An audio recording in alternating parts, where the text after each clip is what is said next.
Hoy nos vamos a sumergir en un libro fascinante de 1973 llamado ¿Puede el hombre cambiar el clima? Su autor, el ingeniero soviético P. Borisov, nos dejó un capítulo increíble y casi olvidado en la historia de la geoingeniería. Y bueno, toda esta historia arranca con un problema, un enemigo gigante y, la verdad, bastante implacable, el aliento helado que viene del océano Ártico. Pero ojo, no hablamos solo de que haga un poco más de frío. Estamos hablando de un costo humano real. Pensemos en esto. Más de 700 personas murieron de frío, congeladas, en Europa Occidental, solo durante el durísimo invierno de 1962 a 1963. Es que el libro de Borisov nos pinta un panorama bastante desolador de lo que este frío ártico significaba. Estamos hablando de heladas que arrasaban cultivos enteros. Imagínense Jerusalén cubierta con 60 centímetros de nieve. Y ni hablar de las sequías terribles en Estados Unidos y la Unión Soviética, o de 20 años de hambruna en la Rusia prerrevolucionaria. Un desastre total. A ver, lo que estaba en juego aquí era muchísimo. No era solo un tema de economía o de dinero, era literalmente una cuestión de supervivencia, de vida o muerte para la nación. Así que, frente a lo que el libro llama esta enfermedad del frío, una que no daba tregua, P. Borisov llegó con una propuesta. Y no era un simple tratamiento, no, era una cura radical. Ok, vamos a meternos de lleno en esto. La solución era, por decirlo de alguna manera, impresionante. Se trataba de un gigantesco proyecto de plomería planetaria, si se quiere. El objetivo, derretir la capa de hielo del Ártico. Y no de forma temporal, sino para siempre. Pero esto iba mucho más allá de la ingeniería, ¿eh? Era toda una declaración de principios, una filosofía.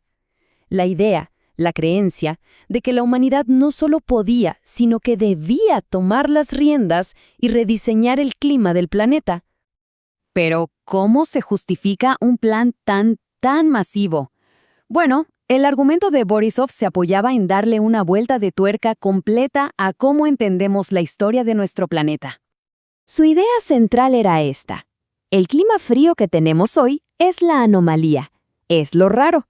Él decía que un Ártico sin hielo, un planeta más cálido, es en realidad el estado natural y además el más productivo para la Tierra. Y su evidencia la sacaba de mirar muy atrás en el tiempo. Pensemos en hace 70 millones de años. El clima era subtropical, incluso en zonas cercanas a los polos. Después vino lo que él llamó el gran enfriamiento, una caída lenta pero constante de la temperatura. Y eso nos trae hasta hoy, a este periodo que Borisov veía como una especie de fiebre fría, una anomalía con eras de hielo yendo y viniendo. Y esta comparación lo deja clarísimo. Borisov apuntaba a algo mucho más reciente, el llamado óptimo climático. En esa época, el Ártico no tenía hielo, había bosques donde hoy solo hay tundra, y hasta el desierto del Sahara era más húmedo. Era, en resumen, un mundo mucho más productivo. Para él, esa era la prueba viviente de lo que un mundo más cálido nos podría ofrecer. Ahora bien, todo este plan monumental dependía de un principio físico muy simple pero increíblemente poderoso. Pensemos en él como el interruptor de encendido y apagado del clima en el Ártico. Y ese interruptor tiene un nombre, albedo. Es algo muy sencillo de entender en realidad. Es la diferencia fundamental entre una superficie blanca, que refleja la luz, y una superficie oscura, que la absorbe. Miren, la capa de hielo del Ártico, por ser tan blanca y extensa, funciona como un espejo gigante. Un espejo que refleja casi toda la energía del Sol, un 90%, de vuelta al espacio, y así ayuda a mantener el planeta frío. Pero, ¿qué pasa si quitamos ese espejo? Si en lugar de hielo tenemos el agua oscura del océano, la cosa cambia radicalmente. Ahora, en vez de reflejar, el agua absorbe ese 90% de la energía solar. Y claro, eso calienta todo. Y para que nos demos una idea de qué tan potente es este efecto, el científico C. Brooks calculó que el simple hecho de que se forme una capa de hielo puede hacer que la temperatura local se desplome hasta 28 grados Celsius adicionales, solo por reflejar el calor. ¡Una locura! Ok, entonces la pregunta es obvia, ¿no? Si logramos romper el hielo, Una sola vez, ¿listo? ¿El Ártico se queda cálido para siempre? Bueno, el análisis de Borisov demostró que el desafío era un poquito más complicado que eso. Él no creía que el hielo del Ártico fuera simplemente un sobrante terco de la última glaciación. Para nada. Él estaba convencido de que era algo que el planeta está creando constantemente, de forma activa. Y por eso, derretirlo una vez no era suficiente. El plan tenía que ser más inteligente. Tenía que evitar que el hielo se formara de nuevo. Ahora, la pregunta del millón es, ¿por qué se volvería a formar? Aquí es donde Borisov identifica un ciclo de regeneración. A ver, funciona más o menos así.